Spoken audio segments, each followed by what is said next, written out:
Come on in to Margaret McSweeney's Kitchen for Kitchen Chat, where every week you'll meet chefs, cookbook authors, foodies, gourmets, and just plain people who love to eat. And along with laughter, chat, recipes, and stories about food, you'll sometimes also hear words of inspiration, love, and hope. As Margaret always says, Kitchen Chat is food for the senses and food for the soul. So grab a cup of coffee, put your feet up on a comfy chair, and get ready to spend a little time with Margaret and her friends. Hello, dear foodie friends, and welcome to Kitchen Chat. I'm your host, Margaret McSweeney, and I'm so glad you're joining us here today in the beautiful Middleby Residential Showroom in the A&D building in New York City, Suite 1062. I'm here with my dear friend and fabulous Chef Jamie Larita. Yes, I'm here, Margaret, in New York City. Yes, and we are so excited for you to get to know an amazing woman, Tanya Steele. Tanya, welcome to Kitchen Chat. Oh, thanks so much for having me. Glad you're here. Oh, my pleasure. You have a resume that's a mile long. I mean, it is incredible. No, Epicurious editor, James Beard winner. You are the go-to resource for TV news and so many shows for health and wellness. And you have a new role, also a cookbook author, a fabulous cookbook. We'll have to talk about that. And also, you have a new role. Congratulations, the CEO of IACP, International Association of Culinary Professionals. And Jamie, as you know, IACP is really where Kitchen Chat started. Yes. Oh, wow. Yes. I am not a good cook, as you can attest. I don't believe it. Well, she started out with boiling water. She did that really well. Yeah. But she's evolving. Yes, I'm evolved. She's making tea now. Okay. Some infusions. It's elevated some. But I'll never forget going to my very first IACP conference. I said, can I even join? This is like such an incredible group founded by Julia Child. And I'll never forget, they said, you're a culinary communicator. And I love sharing the stories of the wonderful things going on in the culinary side. And I would love to hear, as the new CEO of IACP, what is going to be new? And then you have a conference coming up. That's right. This organization is 41 years old now, so I'm a tad older than that, but it's been going on for a long time, and it really was started by Julia and Anne Willan and a whole bunch of food professionals who wanted to kind of have a way to come together and network and communicate and kind of help each other, in their own careers and talk about what's going on in the world of food. So I've gone, throughout my career to the conferences and always had an amazing time and met all of these really interesting people and thought, oh my God, how cool would it be to one day run it? And lo and behold, it would kind of happen. I put it in the universe. So so it's really fantastic. And what I'm really excited about with ICP is the ability to really kind of galvanize it and make it not 2.0 but 3.0 to really take it to the next level. And what that means is not only being a place for anyone really who is interested in food and the role that it plays in society, but also giving the professional organization a national voice, because what good is it? We want to help each other, but we also want to help the world. So how can we do that? How can we affect change?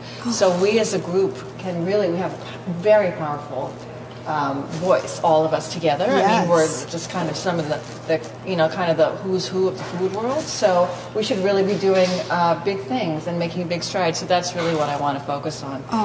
But the conference that's coming up just in 3 weeks, which is why I'm so exhausted and look exhausted and have more foundation on than I should actually have more on. We all do. It's in Santa Fe, and what's so great about it is we are changing it so that there are 3 tracks: eat, empower, and engage. And so you can go for the eat track, you can mix it up with some engage, you can do some empower, and what they are is kind of professional skills. It's hearing about kind of the most topical issues of the day, so LGBTQ and all of these different things. And then really food and cooking and alcohol and spirit, like hands-on stuff, which I think was kind of missing. People were really interested in the food piece of it, and that had kind of evaporated because it is kind of a bear to put on, but we wanted to do it. So we're celebrating Santa Fe and the amazing, amazing ingredients and culinary heritage and the chefs and the Navajo chefs, which I'm so excited about. So excited, and we have amazing sponsors. So so there are tickets still available. So if anybody's interested, anyone can come. You don't need to be a chef. You don't need to be a food writer professionally. You can be someone who is interested in food and social media, and you can come and meet some of your greats, your giants. Wow, that's really great. Speaking of giants, I'm so excited because I'll be at IACP, and thank you for the honor to be interviewing Natalie Dupree, the queen of Southern cuisine. Talk about a giant. I mean, she really is instrumental in Southern cuisine and kind of codifying it for this country. Yes, so that's very exciting. So, Tanya, I want to dial it back a little bit. And reading a lot about you and doing some research about you, you've always done things with children.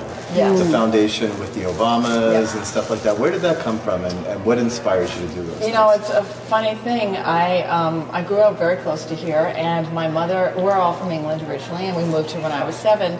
My mother, God love her, she can't even make tea or coffee. No, she actually can. Tea and coffee are her only thing. Okay. As long as she does it well. She does. She does very well, but nothing else. So at 7, when we moved over here, I realized, wait a minute, this food is really not so great.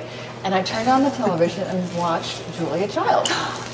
And so watched her French chef and started to cook as a kid, and I ended up cooking for the family the whole time.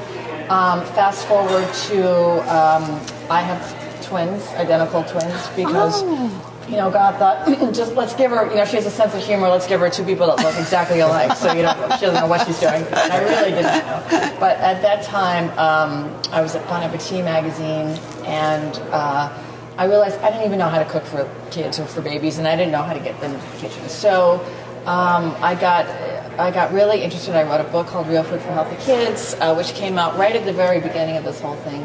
And then one day I'm at Epicurious in my office, and I see on my phone XXXX, and I thought, oh, that's my friends from the New York Times, because I used to write for the Times.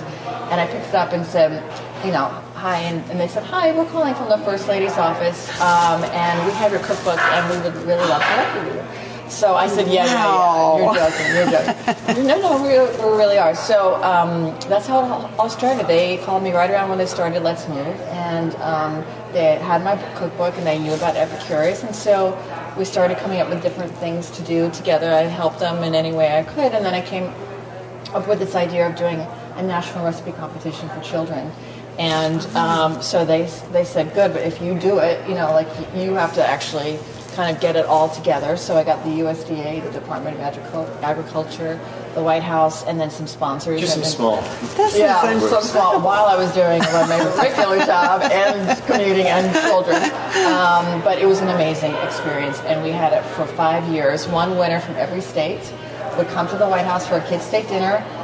They would all be announced, it would be Olivia, 11, from Oregon, salmon smoked, with crudité, and then Olivia and her mother would walk through, and there'd be, kids, with microphones and actual press, and then we'd have this great little thing upstairs, and then we would all go into the East Room, and I would speak, and a child would speak, and Mrs. Obama would speak, and the president would speak. That's incredible. And he would come and shake everyone's hand, and every child and mother had or a parent rather, had their photos taken with Mrs. Obama, and people would come out and cry, and then I would cry, because it was the most moving thing. So it was, and I'm still in touch with all of these kids, who have all gone on to do amazing things. Isn't that incredible? You go on this culinary journey, this life journey, and then you do something, and then all of a sudden something like that appears, something unexpected. It is. And then it just resonates, and the ripple effect from that just keeps rippling out. Exactly. And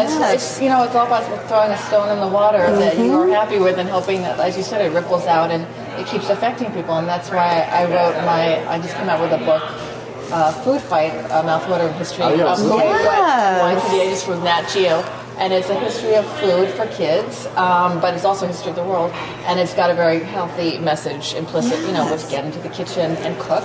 And here are some amazing things that the Greeks made, the Egyptians made, the Romans made, in medieval times, Shakespeare, and this is how they cooked, and this is what they used. And, all of these it was so fun. It was a 3-year project.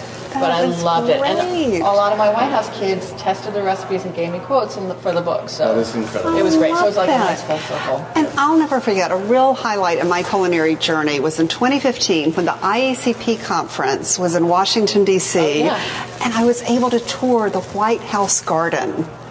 That was incredible, and Mrs. Obama had a lot to do with getting. She did. She started the White House garden. Actually, Mrs. Roosevelt had it in the 40s on the rooftop, and then Mrs. Obama started it in the White House, and she had honeybees, like a hive. She had incredible. I mean, they all ate from the garden every day, and a lot of the dinners were served with garden produce. It was a very flourishing garden, and there was a compost heap. I mean, they did an amazing job. Wow. I actually don't know what the situation is, the status with the garden today, but I'm hoping that it's still been kept up. I have so many comments on that. Well, and there were like heirloom from Thomas Jefferson. I was like amazed and at this garden. And all the trees on the White House grounds are planted by different presidents, so that's so beautiful. It's a really I've never been. That would be great to see. It's such a beautiful. I mean, it really is. I have to say, I've probably been in the White House like literally 20 times. And each time it'd be like, this is such a blessing, and I'm so lucky to be here. So, wow, you've really, speaking of the ripple effect, you've thrown a lot of stones out there. Yeah. There's like the waves. Oh, I hope so. That's what I'm trying. Yeah, you're succeeding. That's what I want to do with IACP. I want us to all create waves. Yeah.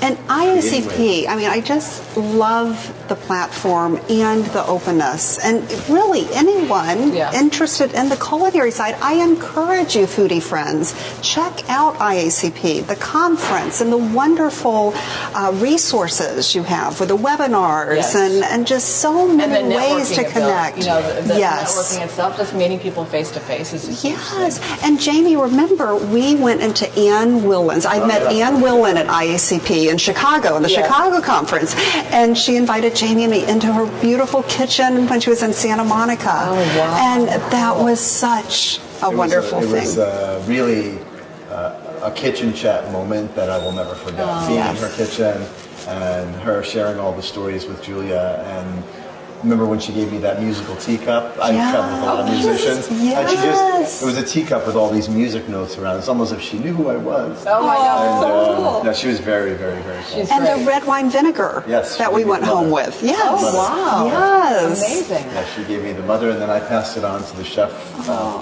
in Les Bouchons in Chicago. Oh, that's so cool.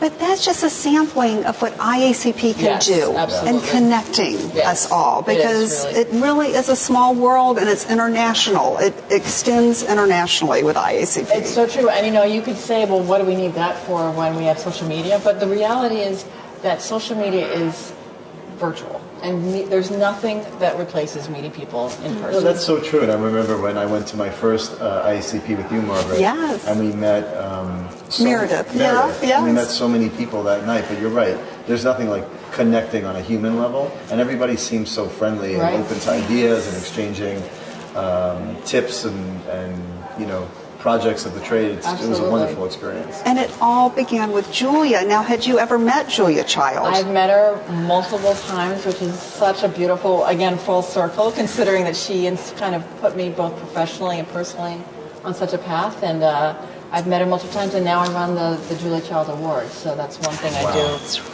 So we give an award. What? The foundation gives an award. What, do you sleep? No, I don't. You don't? I never sleep. No, but we give an award to one person every year who's made, or sometimes it can be two. Like last year we did it to Mary Sue and Susan Vinegar. Right. But someone who really is instrumental and profound influence in the way that we cook and eat in America. Wow. So Jacques won, Rick Bayless has won, Danny Meyer has won. And how long has that been going on? This will be the fifth year. And we're actually going to announce the winner in June. Wow. Wonderful. Yeah. And that is so much. I love going to that event. I was there for the very first one. The Smithsonian. Yes. Oh, that's so great. And I think it had Jacques designed the menu. the menus. It was just beautiful. It is beautiful. It's an amazing event in D.C. at the Smithsonian at the National Museum of American History. And it's very, very kind of intimate, and it's 300 people, and it's very emotional. I mean, I always get weepy when I hear, because it's about this person's career arc and personal arc, and it's always a beautiful thing. And there's such a nice connection with Julia, and we try to pick people that really embody every criteria that she has. What an amazing person. I mean, to have had. I mean, again, we're going back to the ripple effect, but everyone we seem to interview that's known her has given us such an astounding burst of memory and energy from her. Well, what's so fun is when I have calls with the foundation all the time, one of us will always imitate her at some point. So it's very hard, it's like someone's voice goes up, we're thinking, the last time Sarah Bolton. Yes, she was here, and she had a great story. Do you have any special memories of Julia Child that we can share? I have to say, one of my memories, I don't know, she probably would like this, is that when I was at, I had a Food and Wine at Bon Appetit, she won an award, and I was at the dinner. And it was 10:30 at night. I was exhausted. I really was just like, I need to go home. I'm full. I drank too much. You worked too much. Right. And then she gets up as fresh as a daisy, late 80s, had a full dinner.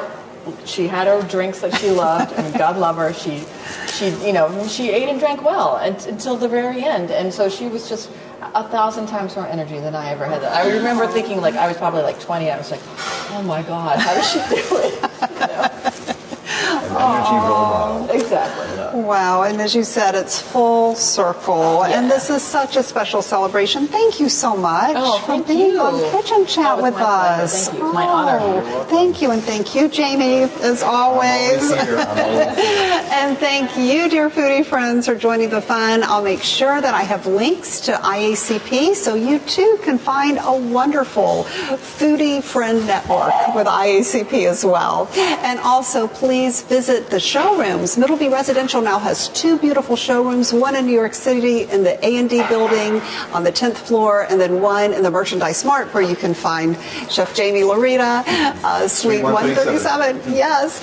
And also visit thevikinglife.com for more inspiration. Come visit me in my kitchen, kitchenchat.info. And always remember to take a moment and savor the day. Thanks for joining Margaret for Kitchen Chat today. Margaret would be so excited for you to drop by and visit with her at kitchenchat.info, where you'll enjoy podcasts, blogs, recipes, tips from chefs, and even great giveaways. She invites you to share your recipes and kitchen stories too. As Margaret always says, savor the day.